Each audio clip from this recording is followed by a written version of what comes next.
it's your girl Tyra Crush, back with another review, and this time it is for Sistas on BET. If you haven't already, please hit my subscribe button down at the bottom.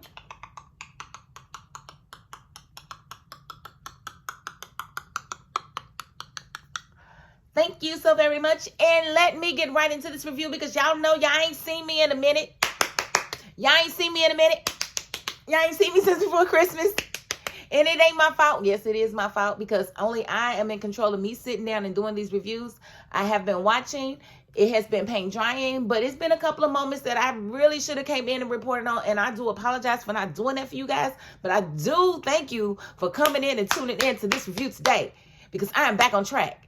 And we got the Oval later today. Yes, I will be back tonight to do the Oval review just to show y'all just how serious I am about getting back to it, okay?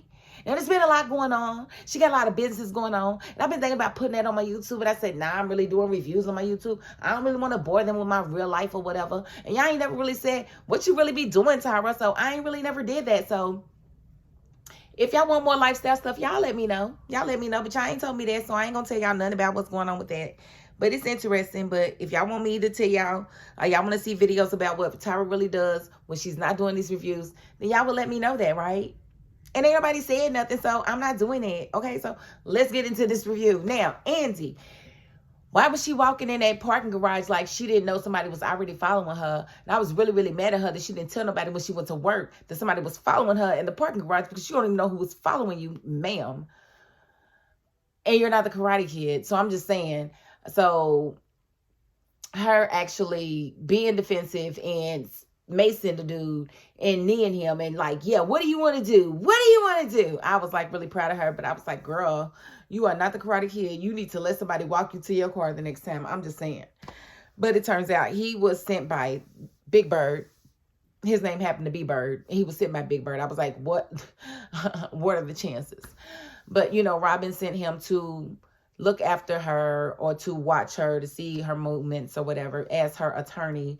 And, you know, she pretty much told him, you know what, you can go to HE double hockey sticks because let's not forget, he just basically put her on an indefinite leave of absence from the firm. He had put her on a voluntary leave, but she said, I'm going back to work. You're not going to stop me from going to work. How you going to stop me from going to work? I ain't did nothing. You know I ain't did nothing. So why I can't work? Why I can't work? So she went back to work and got herself indefinitely laid off. So I don't know what's going to happen with that. Honestly, if it was me, I would be ready to sue the firm because I didn't do anything within the company's realms to be put on leave. So I'm going to sue off the top because y'all owe me a partnership. Y'all owe me the ability to come to work every day. Like, yeah, I'm definitely suing. Period. Hands down. Thank you guys for making that decision for me. Thank you so much. And I would probably open my own firm or go somewhere else to work. But then again, we really don't believe Andy's that good of an attorney. They say she is on paper, but we ain't never seen her do any litigating. Nothing. Not even in her own life. So I just really don't. The most litigating she's done is with Robin right now. He's been the only person that she's been able to speak her mind to, so to speak. And him coming out talking about he's in love with her and he wants to be with her. Where did this come from, Robin? You was Mr. Casanova when you came into her life. You got her doing threesomes. You had her doing all kind of crazy stuff. Now, all of a sudden, she's somebody you're in love with. Boy, save it for David because ain't nobody believing that. I mean, it works for the script. I mean, I do like you for her, but for you to try to lay it on thick like, yes, this is the way I've been feeling for a long time and I've had to sneak around you and not really tell you. Boy, stop.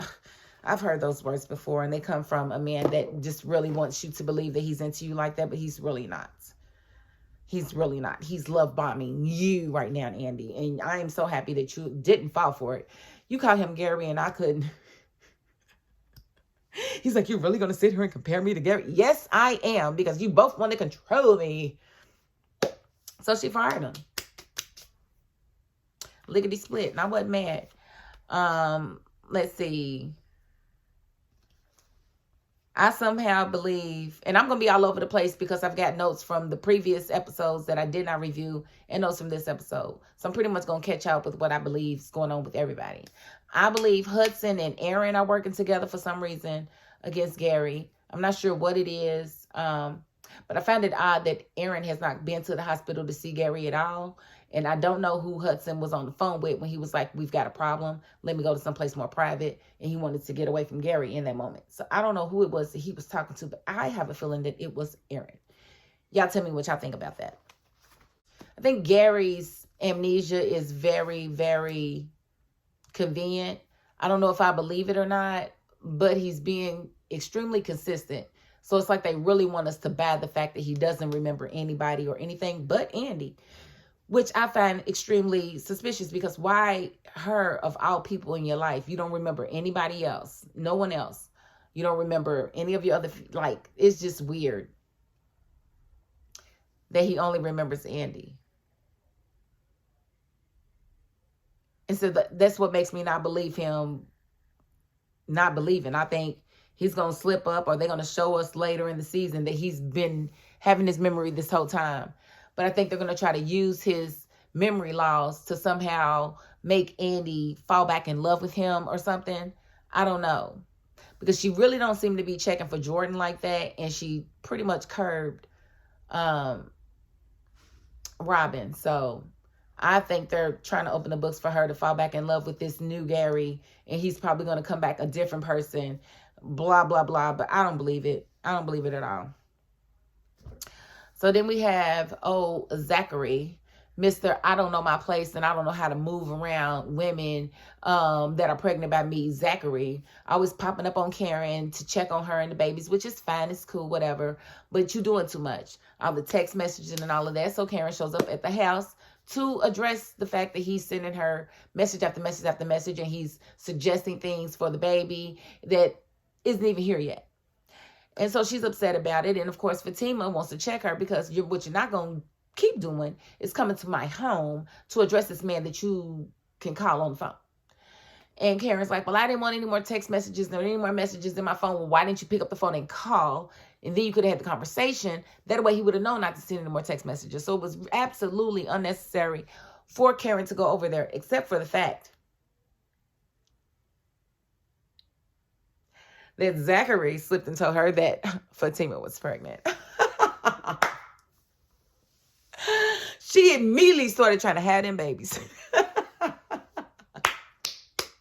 It was instantaneous. She went into labor. Oh, so she thought. It was only those Braxton Hicks contractions that come along when you have a lot of stress. And Karen was experiencing stress she'd never felt before. She said, oh, Fatima, are you pregnant? Yes, I am. I was trying to hold it in until I was a little further along, but Mr. Loose Lips over here had to let out the secret. Yes, honey. So we finally got that cat out of the bag, and Karen knows that Fatima is having a baby. And I thought that was just awesome news. Like, yes, finally it's carrying over. But what I didn't really understand is how they're going to have this woman go into labor and then say it's Braxton Hicks contractions. And then Zach going to yell out, she's too soon to be having a baby. Sir, she has been pregnant for 5 seasons. What do you mean it's too soon for her to be having a baby? It is not too soon. It is not soon enough. She should have had that baby 3 seasons ago. At least 3 seasons ago. How many seasons did it take for Penelope to lose her baby? 1 whole season and a half. That's it. And her baby was gone. No more to be heard from. But no, Carrie's steadily walking around pregnant forever. When is she going to have this baby? I just want to know. I was very upset when they said Braxton Hicks contractions, because I know exactly what that is. That's that fake labor. It's that fake stuff. And I don't like it. I don't like it one bit. And so then let's talk about Sabrina. Sabrina and Rich, you know, he wanted to take her to play basketball, whatever, but he wanted to bring Maurice and Maurice's boyfriend so that he can get to know them better. And I thought that was awful odd for Atlanta, but whatever. If Sabrina doesn't care, then I don't care. But what you won't do is get to the basketball court and ask about them. Well, where they at? Where they at? I ain't saying he said it like that, but that's the way I took it, okay? What you won't do is be asking about my gay friends, okay? They said they ain't coming. So, no. Won't be no basketball. It's just me and you. And I was like, oh, they so cute. It remind me of loving basketball. Not I don't know what they was trying to do with that, but it was stupid. It was drawn out, and I don't like it. I don't like them as a couple. I don't believe them as a couple. So something's just not right with that couple. To me, it just doesn't pass the smell test, right? So Rich gets this call from the sperm bank or the fertility clinic. And he comes in at late because it's dark outside, right? But they call him late to let him know something wrong with his sample. And he's trying to figure out what could be wrong with his sample or whatever. And I'm just like, that phone sex y'all had when you gave that sample. That phone sex was not believable by anybody. Everybody was uncomfortable. So I know them seeds came out very uncomfortable. And so they probably were just laying in the thing like this because they didn't even know why they was there. You know, so I think he's probably going to be okay. But it was that phone sex, honey, that actually made that sample no good. He's going to have to do it again. He's going to have to do it again, honey, because that did not do it. Okay, so. And one thing that was killing me, he gonna ask Sabrina, can you see yourself bringing our kids here one day? What, as a single mama, are you gonna marry this woman? Like, I don't understand this whole, I'm gonna give you my seeds, but they gonna be your babies, BS, but we still gonna be together. No, these are our babies. Like, no.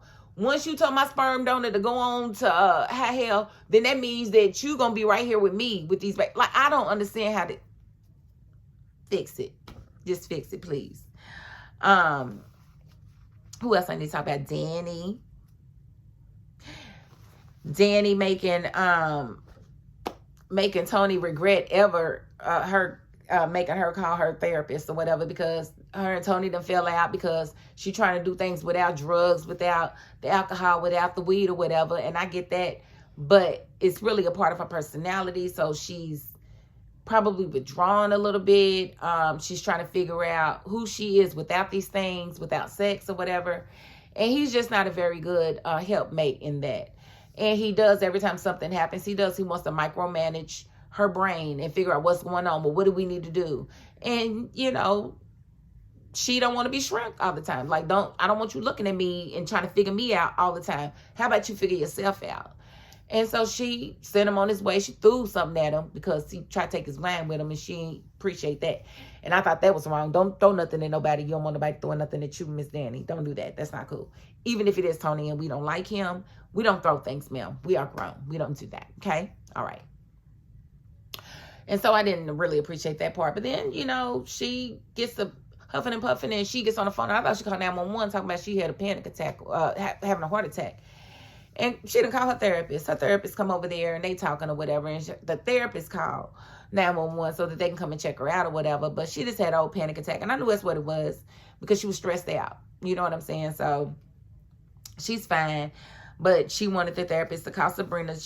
She called Sabrina, and Sabrina and Rich came, but Rich called Tony. So Tony came back over. And Danny was like, no, it's him. He's driving my blood pressure up and I can't take him. He got to go.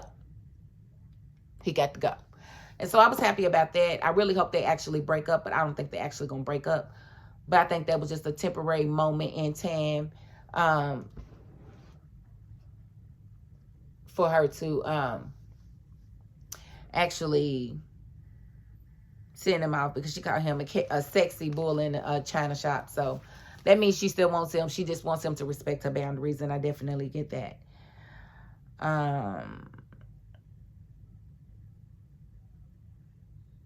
And I think that's about it. I think we're going to see a different Zach when he starts to see that Karen and Aaron are getting back together, because that's what it looks. It looks like that's where it's going.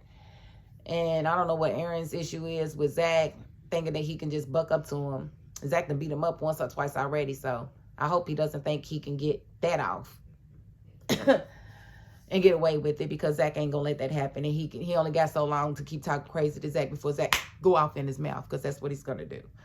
And Aaron's not gonna be able to do anything about it. So I don't know where that energy came from or where it's going, but I hope he doesn't keep bringing it to Zach, because they will be fighting again. And right now, Karen is probably going to do a lot of things out of spite, because she's very upset that Fatima is pregnant. So we're going to see how that all works out tomorrow, because I'm right back tomorrow with another review, okay? All right, but I'm in this one right here. I just wanted to catch up with you guys, let you guys know that I am still around. I'm still breathing. And we're going to get it in. We're going to get it in. We're going to keep getting it in. We're going to get it in some more. So I'll be back later tonight with this Oval review. And guess what? I'm going to start reviewing All the Queen's Men in the middle of the season. I'm going to do it because you know what? I watch it and I love that show. And y'all need to hear my thoughts on that too. And I want to hear y'all's perspective on that show as well. All right? So if you haven't already, please hit my subscribe button down at the bottom.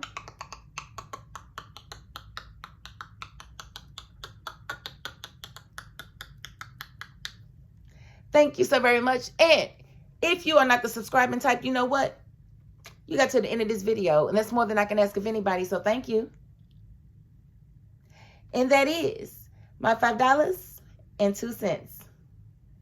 Peace.